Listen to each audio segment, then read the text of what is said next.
Top cricket writer is found dead and a R1 billion loan to finance Eskom's renewable energy projects. With the news at 12 o'clock, good afternoon, I'm Karabo Maladzi. Well-known cricket writer Peter Roebuck has been found dead at his hotel in Cape Town. He was covering Australia's Test series against the Proteas. 55-year-old Roebuck regularly commentated for the Australian Broadcasting Corporation and also wrote for the Fairfax newspapers. The circumstances of his death is not known, but according to media reports, police had spoken to him earlier in the day. He was reported to be in an agitated state afterwards. Fairfax chief Greg Hayward said in a statement that Roebuck was an extremely gifted cricket writer and a popular cricket commentator. He captained the English countryside Somerset in the 1980s. He also penned several books on the sport and was a sometimes polarizing figure known for his strong views. A R1.9 billion loan agreement will be signed tomorrow to finance Eskom's renewable energy projects. Minister of Public Enterprise Malusi Gigaba, together with Finance Minister Pravin Gordhan, will sign the loan agreement with representatives of the World Bank's Clean Technology Fund. The loan will also allow for Eskom to build a wind power plant in the Western Cape and a solar power plant in the Northern Cape. This week, rating agency Moody's warned it could downgrade the utility from stable to negative. Chief Director of Public Enterprises Jackie Molesane has more.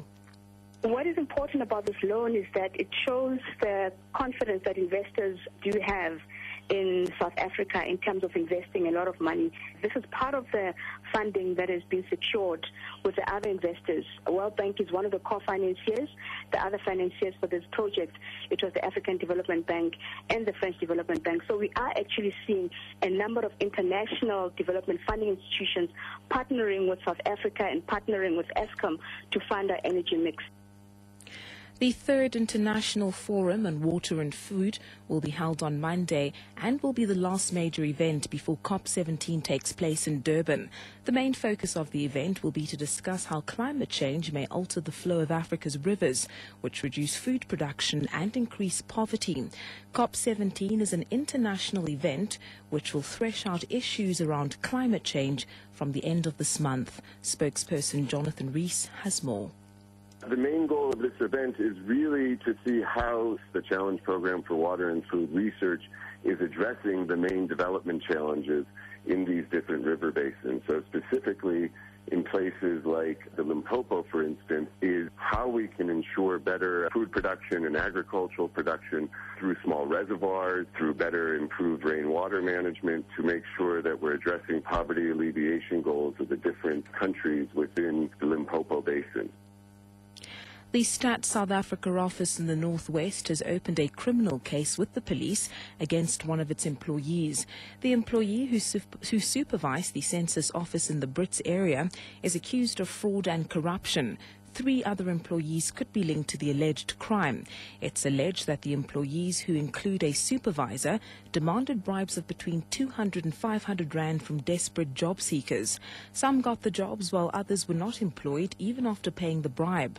Provincial Census Manager Ingrid Sitedi says an internal probe will also follow as soon as police have completed their investigations. ATM attacks have gone down by 17% in the first 6 months of this financial year. This is according to the Minister of Police, Natim Tetwa. The minister says this is a result of the Hawks operational strategy to address the threat of ATM bombings.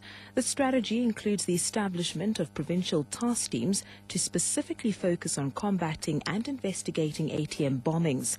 In July, the police released dramatic footage of a gang attacking an ATM in Soweto, where a police officer was shot dead. 2 policemen and a man were arrested following tip-offs. The policemen were believed to have supplied ammunition to the gang, which operated in KwaZulu-Natal and Gauteng. And finally, further afield, an angry crowd has stormed the Saudi Arabian embassy in Damascus in protest at the decision yesterday by the Arab League to suspend Syria from the Arab League over its violent response to the latest anti-government demonstrations. The decision was taken by ministers meeting at Arab League headquarters in Cairo, from where the BBC's John Lyne reports. Syria condemned the Arab League as a tool of the United States and said the League was trying to provoke foreign intervention, as in Libya. In the Syrian capital Damascus, angry mobs, almost certainly encouraged by their government, attacked the embassies of Qatar and of Saudi Arabia.